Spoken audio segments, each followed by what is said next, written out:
great lifestyle, right? But it's not always like that. And the reality is, as Sharon Stone once put it, this overnight success took 20 years in the making. So if you think that you're going to have a great life, eventually you will. But to get there, it's going to be really a tough ride, and you have to be mentally prepared for that. And I think one of the questions that came up earlier was, how do you cope in a situation when it's not going your way? How do you cope when things are not right? How do you cope when you don't have the money, and so on and so forth? And the reality is that at that moment in time, you just have to believe in something bigger than yourself. And remember, why did you actually start this journey? What was it that made you come on this journey? And since we're talking about journeys, I can tell you, as I mentioned, there are different types of entrepreneurs. And I've been defined as an accidental entrepreneur. So I didn't really go on to this entrepreneur as people have chosen. I was actually working for a company and I was fired. So I didn't really have a choice in becoming an entrepreneur. But one thing I did realize was at that company, after I was fired, that everything that I had was actually theirs. So my car was actually a company car, so they took it back, right? They took my laptop, they took my mobile phone, they took my medical, they took everything. And I realized that day that I didn't actually have anything of my own. It was actually somebody else's. And the company that fired me, that I had worked for blood, sweat and tears, they said to me, Parvez, it's nothing personal, it's just business. I can reckon Godfather over here. Yes.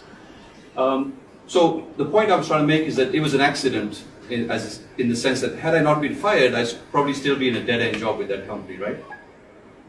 So there are different types of opportunities, and destiny, I think, helps you along the way. Many people say that it's a lot of skill, it's vision, it's empowerment, but there's a lot of element of the word luck in it as well. And luck is quite interesting. A lot of people say, this guy's very lucky, and it's true. But the reality is that why is it that some people are more lucky than others? There has to be some rationale behind that as well. And the reason being is that the only way to be successful is to capitalize on an opportunity. And to capitalize on that opportunity, you have to be prepared. And to be prepared, you have to have the necessary knowledge or skill set or experience to do that. So, just quickly to share the story moving forward. If there's no specific question, we continue the journey. The floor is yours, sir. Yes, so, just to share it with you how, and I think Steve Jobs mentioned this, is you join the dots, right? But you can only join them at the end of the journey and look back on your journey. You can't join the dots looking forward into the journey. And what you do as entrepreneurs, people think, by the way, my role today as the co-founder of Teamup, I should mention this, the Teamup is a company which is an incubation acceleration center. We recently worked in collaboration with our partners Mobilink to win the National Incubation Center. So we're building a National Incubation Center based on the Ministry of IT funding, which is over $5 million, by the way, so they have a lot of money. We have a lot of money, so please do reach out to us.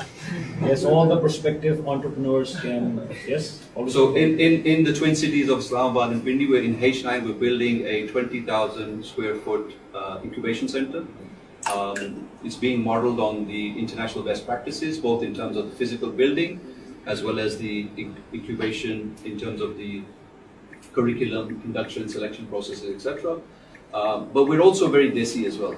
And I think this is very important to remember that we are not sitting in the US, we're not sitting in Europe, we're not expecting, or if we are expecting, people to invest millions of dollars in us or hundreds of thousands of dollars in us, then we really are in the wrong country. Okay? The reality is that we are in Pakistan, and we have to keep in mind if we really want to be successful. So we would like to invite you on behalf of the National Incubation Center. So if you do have an idea and you think it has an opportunity, come and talk to us. We'll evaluate your idea, we'll work with you, we'll try to incubate you. In the incubation center, by the way, I would like to take the opportunity. You will get premises, you will get access to technology, you will get access to physical hardware if you require it. You will also be given mentorship, which I think is the most valuable. And the mentors, by the way, are people who have very interesting done it before. They've been successful in their own businesses, so they bring various disciplines into it. And also, in terms of additional funding if there is required, that funding is available as well. But remember one thing, funding is not going to be the answer to all your prayers. There have been many companies, and I can share with you many names of companies that have actually got funding more than they needed and failed. Okay? And there are other times where I've seen companies with very limited resources and yet they've managed to succeed. So funding, in my view now, is a very small percentage of the success factor. There are many other aspects to the success factor. So coming back to, if you want to be an entrepreneur, and for you to be successful, there is one prerequisite. And that prerequisite, if you have not done it yet, or if you don't go through it, you will never be successful. Agreed. You know what that prerequisite is? Yes. Anybody want to guess? Believe in yourself. Okay, that's a good one. Believe in yourself. What else? Take the risk. Take the risk. Courage. Courage. So, do we have any entrepreneurs here, by the way? Wow. We're amongst good company then. I think that the prerequisite to success is failure.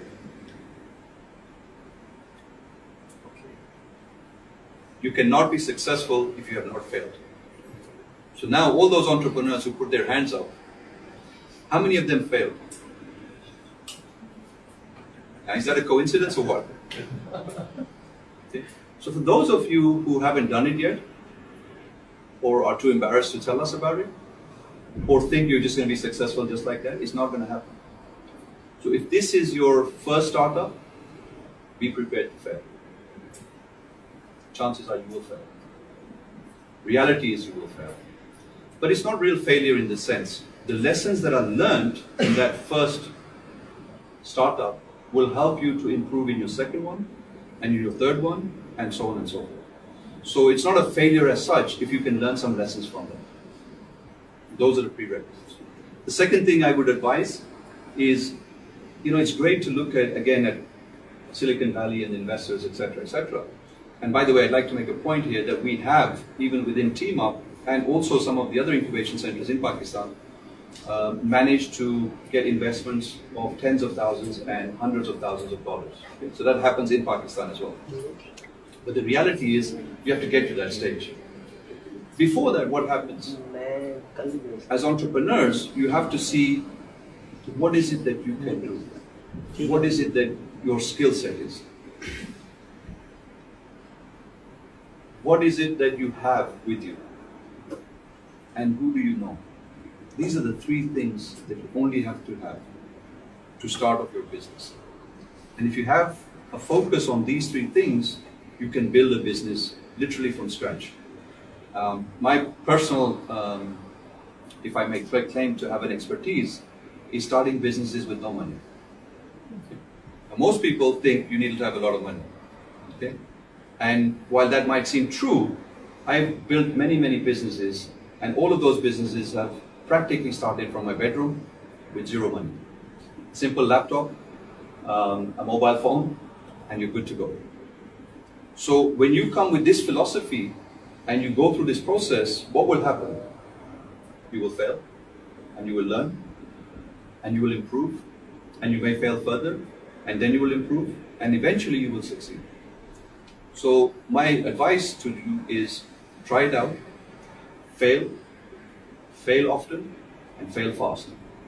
Learn from that experience, and then build your next business. Over to the audience. Yes, ladies and gentlemen, the floor is open for Mr. Abbasi. Yes, Farhan. In business we always hear about persevere. You talk about failure. What is the right time when we should be able to identify that we have failed? We should close the doors and start something else, or persevere in case we don't recognize it. It is still the time we should consider it a failure. So what is that time that we should consider our business a failure and close the doors? Yeah. It's either when the landlord kicks you out of the house, so you haven't paid the rent. Frankly speaking, there is no fixed time as such. Yes. Okay? There's often a saying, by the way, that success is around the corner. The problem is you don't know which corner, right? So my view on this is that you should never give up. if you really believe in an idea and you really think that it's going to be successful, you should never give up. By failing, it doesn't mean you give up. And the example is that, again, I will share with you that in certain companies, in certain startups that we've had, they were not successful at that time. But 3 years later or 5 years later, we found those successful, that particular startup now had the right environment to be successful. So what I'm saying is that what you do is work on it and see the results. Now, if you are consistently over a period of time, whether that's, let's say, 3 months, on a daily, weekly basis, how do you feel about the business? Do you feel that you're going in the right direction? Or do you feel that you're not going in the right direction? Consistently. There will be days when you have really great days, right? And there'll be days when you have really bad days. Can anyone relate to this phenomenon? Of course, yes, we all do. Right. But consistently over, let's say, a 90-day period, do you feel good about the business? Or do you consistently feel bad about the business? And if you consistently feel bad about the business, maybe you want to take a break. That doesn't mean you stop completely. You take a break, look at something else. Maybe you can come back to it later on. Okay. Yes? Yes, sir. My name is Fahad. I won't be able to get anything. I have a small question. You talked about that those desi interviews. Now, in the current scenario, in the current business environment, perspective and the illusion created by the companies is quite important. But the problem is those desi entrepreneurs like me, who don't have that fancy office, who don't want to wear that suit. Is it mandatory for that growth? Because I believe that comparing the Iza with Mr. Imtiaz of refreshment, he is minting money. But the problem is that he is not creating a good perspective about his business, that okay, he's not integrated, you would see him making his puris on Sunday. So how important is that the impact of creating an illusion of having a fancy office, a fancy car, a fancy setup, and using those jargons just to impress people out? So what's that? How important is that concept in creating a growth oriented? Yeah, you mentioned the word problem as well. But before I answer that, I wanted to ask Sadaf, is there any chance of getting a bottle of water? I see over there. Yes, you can. And sir, once please. you answer that, can I also just answer this? Yeah, sure. But they say ladies first. No. That's very kind of you, sir. I'd like you to answer that, and then I'd also, I'd like to add in something. Sir, please. So just to come back to your question, I'm actually, I call it an honorary Memon. And for those of you who may or may not be familiar with Memon, this is a community typically in Karachi, and they're very sharp business people. They are basically an utha chap hai jisko hum kehte hain, padhe likhe nahi hain, lekin they're the best business people in Pakistan. And I had the honor and privilege of working with them for about 7 years, very, very closely. They were my partners. And I learned more from them than I learned from the multinational companies that I work with in Islamabad. Okay? Islamabad, by the way, I was working in a very nice office, in a very nice company, in a very nice position.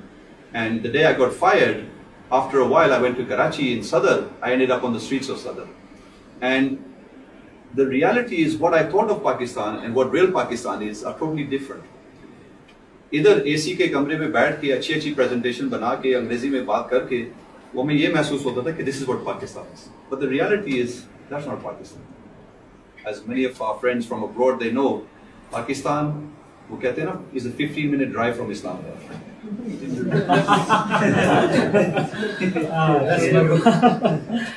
And this is by the way a fantasy, because a lot of people, when I talk to them, they come up with this argument to me and they say to me, yeah, we should be able to do this, and I say to them, have you ever really met anybody?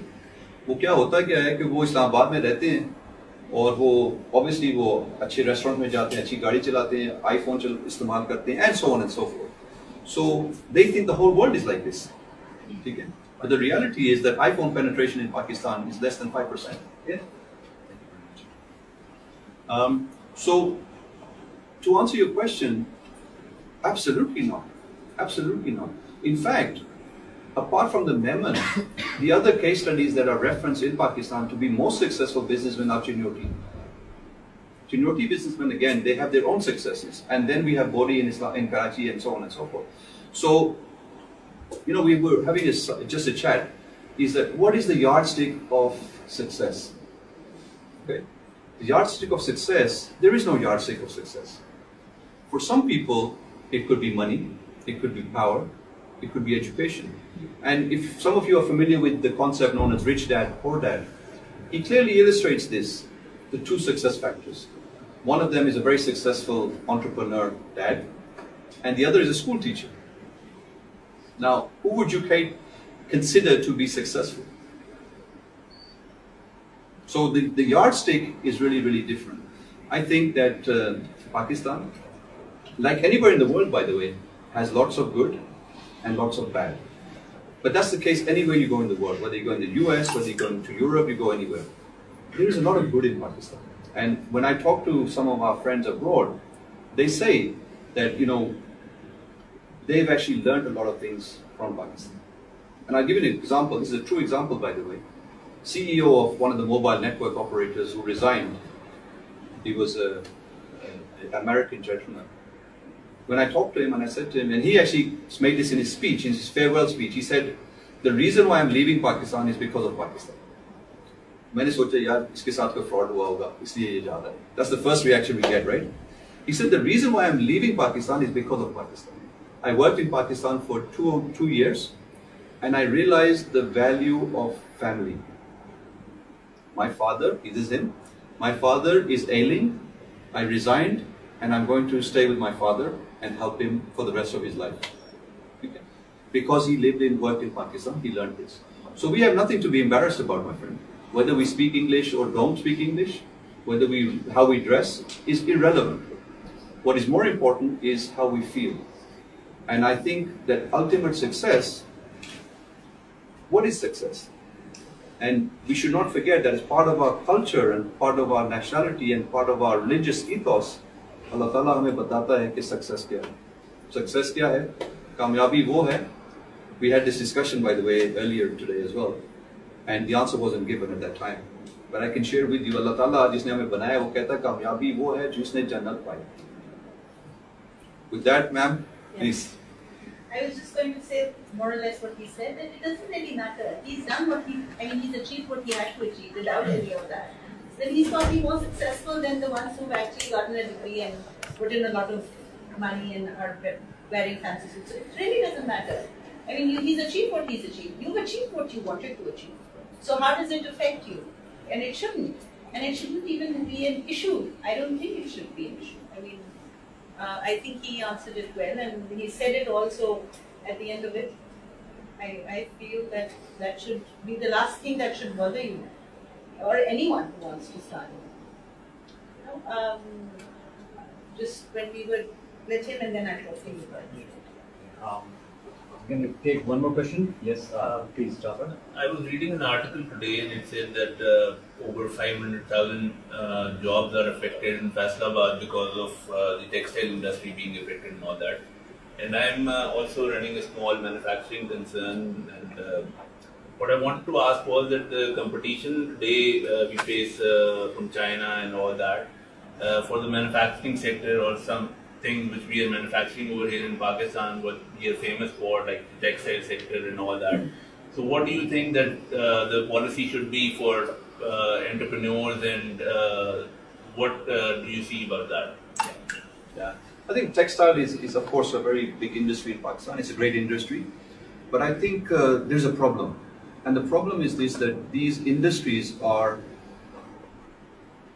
family oriented and they are traditional. And if you look at it, they are predominantly run by individuals who are, if I may use the word, mature, older, traditional, old-fashioned, old school, narrow-minded, etc., etc. Majority, no disrespect intended, of course, right? So what has happened is over the years, we've not, and of course we have other issues, governmental issues and power issues and all the rest of it, but the reality is that, and I don't believe these are just excuses. An entrepreneur, he or she finds ways despite the challenges. So as my Memon friends would say, हम पानी की तरह हैं, entrepreneurs जो हैं पानी की तरह हैं, नरम होते हैं. वो जब रास्ता बंद हो जाता है ना, एक रास्ता बंद हो जाता है, तो वो पानी किसी और तरफ चला जाता है. और वो रास्ता जब बंद होता है वो किसी और तरफ चला जाता है, पानी रुकता नहीं, वो अपना रास्ता खुद बनाता है. So to answer your question, I think that it's game over for those people who are in that generation. But there is good news, and the good news I'll share with you is now the generation is in the third generation of these textile families. And what has happened is that these third generation have gone abroad, they have studied in the best schools, and they've come back to Pakistan. And what they've realized is, I don't want to do what my granddad has been doing. It's not like what I want to do, right? So what they've done is they have the financial muscle behind them with their family. They have the education from some of the best business schools. And guess what they're doing? Integrated children together, modern with traditional, traditional with modern. Establishing brands now. Not only the brand side of it, and of course that's the value addition which they're doing, believe it or not, they're opening incubation centers. Fatima Textile, for example, is a classic example of this, where they have invested $280,000 in a startup called Beauty Home, which is a... It's a lump startup, yes. Yes. But the people who invested in it actually are from the textile industry. Yes. So I'm happy to say that these things are now, and the only way is change. Change is the only constant. And the dinosaurs became extinct because their inability to change the changing environment. And that's why it's important for these textiles to continue what they're doing and add value and add the brands. That's great stuff. But also to take some of their resources and invest it into diversifying their businesses.